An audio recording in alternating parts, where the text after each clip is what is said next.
Hello everyone, आज date है 4 मई 2023 और द हिंदू न्यूज एनालिसिस में आपका स्वागत है। इस वीडियो में हम द हिंदू की इंपोर्टेंट न्यूज़ को एग्जाम के पॉइंट ऑफ व्यू से डिस्कस करेंगे। नीचे डिस्क्रिप्शन बॉक्स में Telegram channel Volcano IAS academy का लिंक दिया हुआ है। आप Telegram channel Volcano IAS academy के साथ में जुड़ सकते हैं। वहाँ पर हर exam means UPSC, state PCS and other exams के पॉइंट ऑफ व्यू से काफ़ी इंपॉर्टेंट इन्फॉर्मेशन आप सभी के साथ में शेयर की जाती है। तो चलो स्टार्ट करते हैं। वीडियो को स्टार्ट करेंगे एक ज्योग्राफिकल बेस्ड क्वेश्चन के साथ में। और आज आपका क्वेश्चन ये है कि अमृत उद्यान को आपको मैप में व्यू करना है, फिर इससे रिलेटेड हर इंपॉर्टेंट फैक्ट्स को एंड इन्फॉर्मेशन को कमेंट बॉक्स में टाइप करना है। कल हमने आपसे क्वेश्चन पूछा था मोढेरा सन टेम्पल को लेकर के। तो मोढेरा सन टेम्पल जो है वो हमारे इंडिया के गुजरात स्टेट में लोकेटेड है। मोढेरा सन टेम्पल के कंस्ट्रक्शन की अगर हम बात करें तो सोलंकी डायनेस्टी के पैट्रोनेज के टाइम में मोढेरा सन टेम्पल का कंस्ट्रक्शन करवाया गया था। और इसके कंस्ट्रक्शन में मारू गुर्जर जो आर्किटेक्चरल स्टाइल है उसको फॉलो किया गया था। मोढेरा सन टेम्पल जो है वो पुष्पावती रिवर के बैंक पर लोकेटेड है। और मोढेरा सन टेम्पल को यूनेस्को की जो टेंटेटिव लिस्ट है उसमें शामिल किया गया था, जिसकी वजह से न्यूज़ में बना हुआ है। हमारे इंडिया में मोढेरा सन टेम्पल के अलावा कुछ और भी सन टेम्पल है जिसके बारे में आपको पता होना चाहिए, क्योंकि एक बार यूपीएससी प्रीलिम्स में क्वेश्चन पूछ लिया गया था और क्वेश्चन में 3 टेम्पल के नेम दे दिए गए और फिर पूछ लिया गया कि इन 3 में से कौन कौन जो है वो सन टेम्पल है। और फिर ऑप्शन यूपीएससी में जैसे आपको पता ही है किस तरीके से ऑप्शन देते हैं। फिर ऑप्शन दे दिया कि 1 only, 2 only, 1 2 3 and 3 and 2 and 3। Okay, तो आपको क्लियरली पता होना चाहिए। तो मोढेरा सन टेम्पल के अलावा कश्मीर जो है वहां पर भी 8th सेंचुरी का एक सन टेम्पल है जिसको मार्तंड सन टेम्पल के नाम से जानते हैं। और जो हमारा उड़ीसा स्टेट है वहां पर आप सभी को पता है कि कोणार्क सन टेम्पल है 13th सेंचुरी का। ओके, तो ये कुछ बेसिक बातें हमने मोढेरा सन टेम्पल को लेकर के की जो आपको पता होनी चाहिए। इसकी जो लोकेशन है वो भी आपको ध्यान में रखनी है। द हिंदू को अगर हम डिस्कस करें तो फर्स्ट इंपॉर्टेंट न्यूज़ है द हिंदू के फ्रंट पेज पर। और आप सभी को पता है कि प्रेजेंट टाइम में सेम सेक्स मैरिज को लीगलाइज करने के लिए जुडिशरी में पिटीशन डाली हुई है। जुडिशरी जो है उन पिटीशन को स्टडी कर रही है, डिस्कस कर रही है। और यहाँ पर सेंट्रल गवर्नमेंट जो है वो टाइम टू टाइम अपना स्टैंड रख रही है। तो पहले सेंट्रल गवर्नमेंट ने ये बात बोली कि देखो ये जो सेम सेक्स मैरिज जो इशू है इसको लीगलाइज करने का प्रोसीजर जो है वो लेजिस्लेचर के थ्रू होना चाहिए, जुडिशरी इसमें जो है वो इंटरवीन ना करे। ओके, तो यहाँ पर अब कल जो है वो सेंट्रल गवर्नमेंट की तरफ से स्टेटमेंट आया है कि हम चाहते हैं कि प्रेजेंट टाइम में सेम सेक्स मैरिज को लीगलाइजेशन करने के लिए हम काम नहीं कर रहे। हम चाहते हैं कि जो सेम सेक्स कपल जो अपनी प्रॉब्लम्स रख रहे हैं जैसे कि इंश्योरेंस को लेकर के और भी अदर, जैसे उनको यहाँ पर अगर हम बात करें जैसे उनको कोई प्रॉपर्टी खरीदनी है तो उसमें बैंकिंग के प्रोसीजर में जो भी उनकी डेली लाइफ में जो भी इशू क्रिएट हो रहे हैं सेम सेक्स मैरिज की वजह से, तो उनको टैकल करने के लिए सेंट्रल गवर्नमेंट ने अपनी तरफ से स्टेटमेंट रखा है कि हम चाहते हैं कि एक कमेटी बनाई जाए। और वो कमेटी जो है उसमें जो कैबिनेट सेक्रेटरी से नीचे जो है मतलब मिनिमम कैबिनेट सेक्रेटरी जो है इसको लीड करे इस कमेटी को। और यहाँ पर क्या करे, वो जो भी इशू है सेम सेक्स कपल को लेकर के उन सबको टैकल करे, उनका क्या क्या इशू का सॉल्यूशन हो सकता है उसकी रिकमेंडेशन की बात करे। और उसके अकॉर्डिंग फिर जो है सेंट्रल गवर्नमेंट भी अलग अलग मिनिस्ट्री में जो भी इशू हैं उनको टैकल करने की कोशिश करेगी। तो यहाँ पर जुडिशरी ने बोला है कि एक तरीके से पॉजिटिव स्टेप है सेंट्रल गवर्नमेंट का कि सेम सेक्स मैरिज की तरफ में उन्होंने एक पॉजिटिव इनिशिएटिव लेने की कोशिश की है। अब यहाँ पर जुडिशरी जो है वो क्या अपना इंपॉर्टेंट स्टेटमेंट रखती है, सेंट्रल गवर्नमेंट जो है अब इस कमेटी के रिकमेंडेशन के बेसिस पर किस तरीके से काम करती है वो हमारे लिए इम्पोर्टेंट रहेगा। नेक्स्ट इंपॉर्टेंट आर्टिकल है, तो यहाँ पर ये जो इमेज है वो डल लेक की है जम्मू एंड कश्मीर में। और यहाँ पर जो है एक तरीके से सिक्योरिटी अलर्ट है। इसका बेसिक रीजन ये है कि G20 वर्किंग ग्रुप की यहाँ पर जल्दी 22 मई को श्रीनगर में मीटिंग होने वाली है। तो इसको लेकर के यहाँ पर जो भी सिक्योरिटी इश्यूज है उन सबको एक तरीके से टैकल करने की कोशिश की जा रही है। तो आपके लिए डल लेक जो है वो इम्पोर्टेंट हो जाता है। हमने बहुत बार इसको लेकर के बेसिक बातें जो है वो डिस्कस कर रखी है। आप हमारा जो ज्योग्राफी मैपिंग वाला पार्ट है वहाँ जाकर के भी डल लेक को और इसके अलावा जो भी अदर इम्पोर्टेंट लेक्स हैं, रिवर है, उनको जाकर के व्यू कर सकते हो। तो वहाँ पर आप जाकर के इसके देखिए डल लेक के बारे में और आप कमेंट बॉक्स में बताओगे इससे रिलेटेड जो भी बेसिक बातें हैं। ओके, देखो यहाँ पर जो आर्टिकल है, रशिया ने क्लेम किया है कि यूक्रेन ने क्या किया है, ड्रोन भेजे हैं। पुतिन जो वहाँ के रशिया के जो प्रेसिडेंट है उनको टारगेट करने के लिए उनका जो हाउस है उसके ऊपर अटैक किया गया है। लेकिन यूक्रेन ने अपनी तरफ से यहाँ पर साफ मना किया है कि उनके पास में अगर इतनी पावर होती तो वो बार बार अदर अदर कंट्रीज से जो हेल्प की बात कर रहे हैं वो नहीं करते और अपने लेवल पर ही रशिया यूक्रेन जो वॉर है उसको सॉल्व करने की कोशिश करते। ओके, तो देखो इस तरीके से अगर एक कंट्री दूसरे कंट्री के ऊपर रेगुलर अटैक करता रहा या जो भी प्रॉब्लम है उसको अगर इसी तरीके से इंक्रीज करता रहा तो लास्ट ईयर से फरवरी में ये जो वॉर है वो स्टार्ट हुआ और इसका रिजल्ट आप देखिए कि हर लेवल पर जो है वो हर कंट्रीज की वजह से इफेक्ट हो रहा है। तो ये जो भी इशू है रशिया यूक्रेन के बीच में नाटो ऑर्गेनाइजेशन के एक्सपेंशन की वजह से, तो उसको लेकर के रशिया और यूक्रेन जो है वो अपने लेवल पर सोल्व करने की कोशिश करें। नेक्स्ट इंपोर्टेंट आर्टिकल है न्यूज़ पेज पर, और यहाँ पर जो आर्टिकल है वो एक इंडेक्स पब्लिश हुआ है, प्रेस फ्रीडम इंडेक्स। ओके, और इसमें 180 नेशंस का एक सर्वे किया गया जिसमें इंडिया को रैंक मिली है 161। ओके, तो 2023 में वर्ल्ड प्रेस फ्रीडम इंडेक्स में इंडिया की रैंकिंग जो है वो 161 आई है। अब ये रिपोर्ट जो है वो कौन पब्लिश करता है, तो global media watchdog reporters without borders, मतलब आरएसएफ जो है, मतलब रिपोर्टर्स विदाउट बॉर्डर्स जो है वो इस इंडेक्स को पब्लिश करता है। ओके, और यहाँ पर पाकिस्तान की जो अगर हम बात करें रैंकिंग की, तो उसकी रैंकिंग जो है वो लास्ट ईयर के कंपैरिजन में इंप्रूवमेंट देखने को मिला है। इस बार पाकिस्तान की रैंकिंग 150 है, लास्ट ईयर 157 थी। और इंडिया की रैंकिंग आप 2022 में देखिए 150 थी और अभी हो गई है 161। मतलब इंडिया जो है वो स्लिप किया है। मतलब इंडिया में ये लगता है कि जो प्रेस की जो फ्रीडम है वो अच्छे से नहीं है। प्रेस जो है वो अपने लेवल पर पॉइंट्स को हर सोसाइटी का जो हर सेक्टर है उसको अपने लेवल पर रिप्रेजेंट नहीं कर पा रहा है।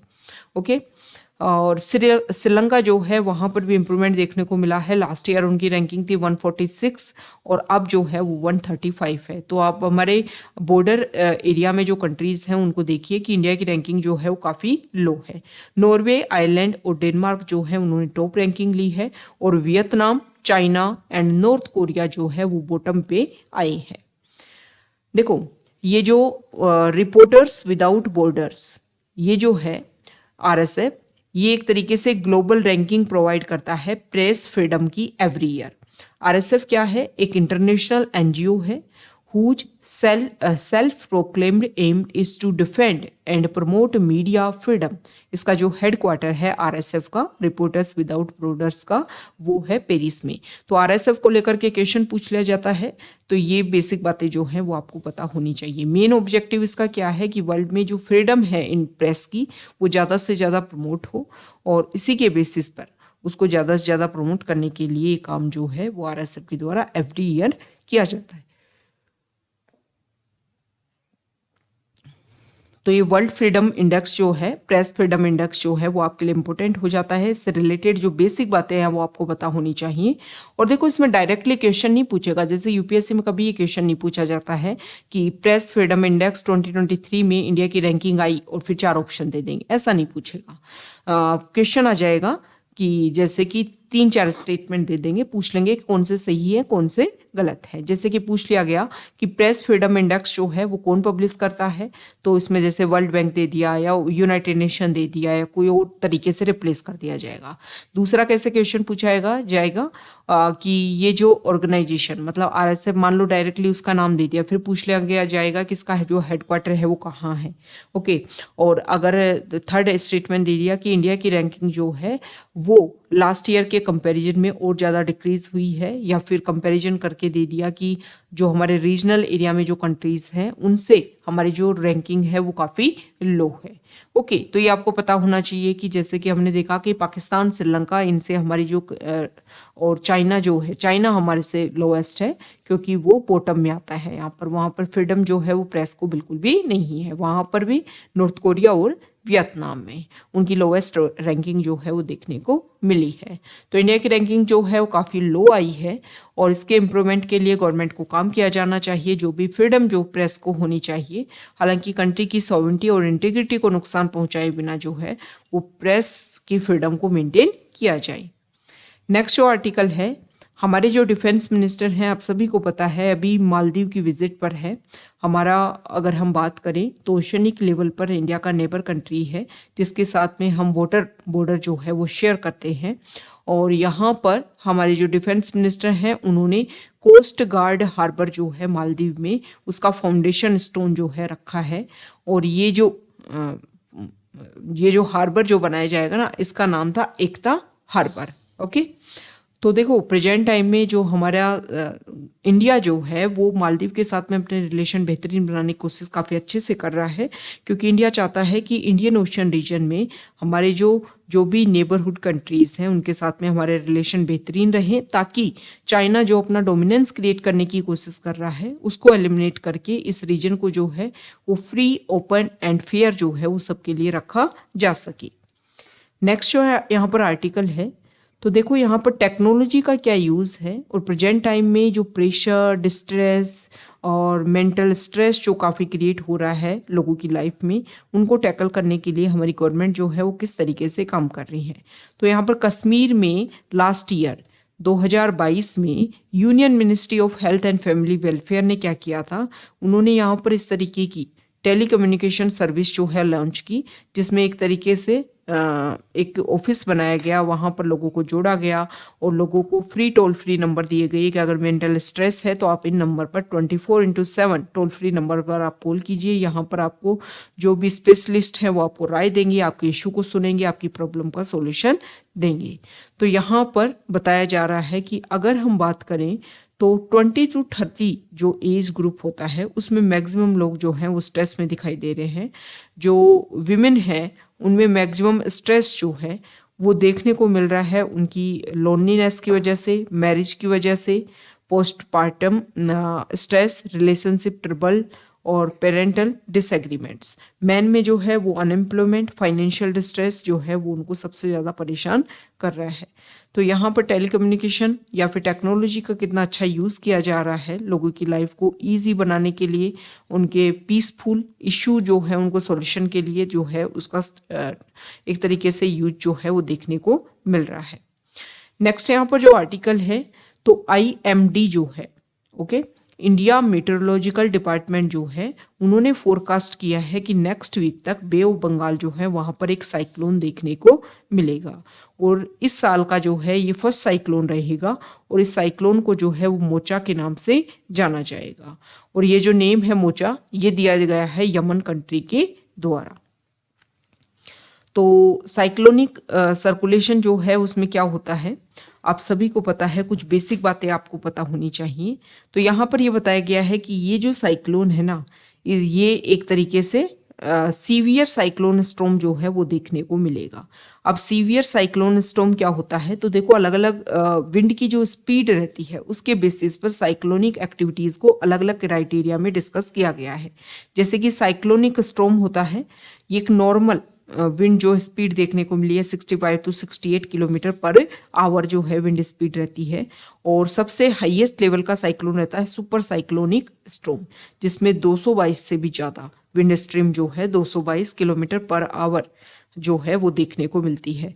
तो अभी जो है ये जो न्यू साइक्लोन देखने को मिलेगा मोचा, इसका जो है वो एक तरीके से साइक्लोनिक स्टॉर्म में आएगा, और मतलब सीवियर साइक्लोनिक स्टॉर्म में आएगा। और इसमें जो विंड की स्पीड जो है वो 89 to 117 किलोमीटर पर आवर जो है वो देखने को मिलेगी। तो हम साइक्लोन से रिलेटेड कुछ बेसिक बातें डिस्कस कर लेते हैं कि व्हाट इज साइक्लोन, और इसके बारे में जो है वो कुछ बातें आपको पता होनी चाहिए। देखो विंड जो है वो high pressure to low pressure जो है वो फ्लो करती है। तो साइक्लोन जो होता है उसमें सेंटर पे जो है वो लो प्रेशर क्रिएट होता है और बाहर जो है वो चारों तरफ रहेगा हाई प्रेशर। तो विंड जो है वो किसकी तरफ आएगी, लो प्रेशर जो सेंटर है उसकी तरफ जो है मूव करेगी। एक दो बातें आपको ध्यान में रखनी है। सबसे पहले तो आपको ये ध्यान में रखना है कि साइक्लोन जो है वो दो टाइप के होते हैं। एक तो होता है ट्रॉपिकल साइक्लोन और एक होता है एक्स्ट्रा ट्रॉपिकल साइक्लोन। ये जो ट्रॉपिकल साइक्लोन होते हैं वो ट्रॉपिक ऑफ कैप्रिकॉर्न मतलब 23.5 डिग्री साउथ से 23.5 डिग्री नॉर्थ के बीच में जो एरिया है वहां पर जो साइक्लोनिक एक्टिविटीज होते हैं उनको बोलते हैं ट्रॉपिकल साइक्लोन। और इनके अलावा इनके अलावा मतलब ट्रॉपिकल एरिया के बाहर जो है जैसे कि टेम्परेट एरिया जो है और मिडिल लैटिट्यूड एरिया जो है वहां पर जो साइक्लोन आता है उसको बोला जाता है extra cyclone, extra tropical cyclone. तो ये जो मतलब अगर हम बात करें तो साइक्लोन में क्या होता है, देखो जो हमारी अर्थ जो होती है ना, अर्थ को आप सभी को पता है कि इक्वेटर लाइन जो है वो 2 इक्वल पार्ट में डिवाइड करती है। तो ये हो गया हमारा नॉर्दर्न हेमिस्फीयर और ये हो गया सदर्न हेमिस्फीयर। तो आपको कुछ बातें इस तरीके से देखनी है, अगर नॉर्दर्न हेमिस्फीयर में साइक्लोनिक एक्टिविटीज आ रही हैं तो इसमें जो विंड जो है, विंड की जो डायरेक्शन है, विंड का जो पैटर्न जो है वो देखने को मिलेगा एंटी क्लॉकवाइज नॉर्दर्न हेमिस्फीयर में। और सदर्न हेमिस्फीयर में साइक्लोनिक एक्टिविटीज के लिए देखने को मिलेगा नॉर्दर्न जो हमारा सदर्न हेमिस्फीयर है वहां पर विंड का पैटर्न रहेगा क्लॉकवाइज, मतलब यहाँ पर विंड जो है वो इस तरीके से मूव करेंगी और यहाँ पर कैसे मूव करेंगी, इस तरीके से एंटी क्लॉकवाइज। अब अगर हम बात करें एंटी साइक्लोन, एंटी साइक्लोन में क्या होता है, जो सेंटर होता है वहां पर होता है हाई प्रेशर और चारों तरफ होगा लो प्रेशर, तो यहाँ से विंड जो है वो चारों तरफ जाने लग जाती है। एक तरीके से रिवर्स एक्टिविटी होती है साइक्लोन की, एंटी साइक्लोन। तो एंटी साइक्लोन जो होता है इसमें अगर हम बात करें तो जो नॉर्दर्न हेमिस्फीयर होता है वहां पर विंड की एक्टिविटी होती है क्लॉकवाइज। इस तरीके से विंड जो है वो वहां पर मूव करेगी। और यहाँ पर जो सदर्न हेमिस्फीयर होता है वहां पर जो एंटी साइक्लोन होता है उसमें विंड की जो एक्टिविटी होती है वो होती है एंटी क्लॉकवाइज। तो ये कुछ बेसिक फैक्ट है जो आपको ध्यान में रखने हैं यूपीएससी में इस तरीके से, प्रीलिम्स को लेकर के इस तरीके के, क्योंकि साइक्लोन काफी ज्यादा न्यूज में रहता है तो इससे रिलेटेड जो भी बेसिक बातें हैं उनको लेकर के स्टेटमेंट में आपके से क्वेश्चन पूछ लिया जाएगा। तो आपको पता होना चाहिए कि नॉर्दर्न हेमिस्फीयर में और सदर्न हेमिस्फीयर में विंड का पैटर्न जो है वो साइक्लोन और एंटी साइक्लोन के बीच में टाइम में कैसा देखने को मिलता है। यहाँ देखिए,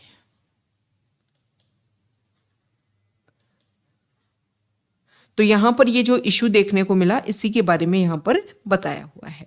अब इसके बारे में अगर हम डिस्कस करें तो ये देखो, ये मणिपुर में क्या हो रहा है, वहाँ पर एक कम्युनिटी है मैती कम्युनिटी और वो काफ़ी ज़्यादा ट्राइबल जो है वो वहाँ पर प्रोटेस्ट कर रही है कि उनको किसमें एक तरीके से इंक्लूड किया जाए, एसटी जो स्टेटस है वो उनको दिया जाए।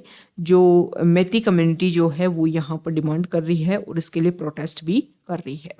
यहाँ पर जो आर्टिकल है वो बर्ड फ्लू वायरस को लेकर के है। देखो बर्ड फ्लू जो है, और अगर हम हमारे इंडिया के पर्सपेक्टिव में देखें तो इंडिया जो है वो लार्जेस्ट लिवस्टॉक रिजर्व्स है, मतलब पूरे वर्ल्ड का सबसे लार्जेस्ट लिवस्टॉक जो है वो इंडिया में देखने को मिलता है। तो रिस्क एंड वनरेबल इशू है और H5N1 जो है इसके बारे में पूरे वर्ल्ड में अलग अलग जगह पर इसके केसेस देखने को मिले हैं। तो जिस तरीके से कोविड के टाइम में हमने एक अलर्ट जो है पेंडेमिक से निपटने के लिए जो हमने एक अलर्टनेस शो की थी, इसी तरीके से हमें शो करना है प्रेजेंट टाइम के इशू को लेकर के भी। तो बर्ड फ्लू वायरस जो है या जो भी पोल्ट्री है, जो भी एनिमल्स हैं, जो भी इससे इफेक्ट होते हैं उनको हमें कैसे टारगेट करना है, वैक्सीन अप्लाई करनी चाहिए, जो भी इशू है उनको किस तरीके से हम टैकल कर सकते हैं, उसके ऊपर जो है वो हमारा फोकस होना चाहिए। अगर ऐसा होता है बर्ड फ्लू वायरस जो है वो इफेक्ट करता है और आउटब्रेक देखने को मिलता है तो इसकी वजह से जो हमारी पोल्ट्री इंडस्ट्री है वो काफ़ी ज़्यादा इफेक्ट होगी। और जिसमें इन्वॉल्व जो लोग हैं उनके ऊपर भी काफ़ी ज़्यादा इकोनॉमिक बर्डन जो है वो क्रिएट होगा। तो ये आज का हमारा द हिंदू न्यूज़पेपर का डिस्कशन था। अगर आप यहाँ तक आए हैं, वीडियो आपको अच्छा लगा है तो प्लीज़ वीडियो को लाइक कीजिए, शेयर कीजिए और चैनल को सब्सक्राइब कीजिए। देखो इसके अलावा जो आप हमारे अदर इंपॉर्टेंट वीडियोस हैं, जैसे कि अगर आप यूपीएससी प्रीलिम्स 2023 दे रहे हैं और अभी 27 मई को पेपर है, तो आप क्या कर सकते हैं, हमारे जो मंथली करंट अफेयर्स हैं स्पेसिफिक आर्ट एंड कल्चर के प्रद्युमन सर ने अपलोड कर रखे हैं, उनको जाकर के आप व्यू कीजिए। और प्रीलिम्स प्रैक्टिस क्विज जो है उन वीडियोस को भी आप व्यू कीजिए। इसमें आप क्वेश्चन एंड आंसर की प्रैक्टिस जो है वो आप लोगों को करवाई जा रही है। Okay, thank you.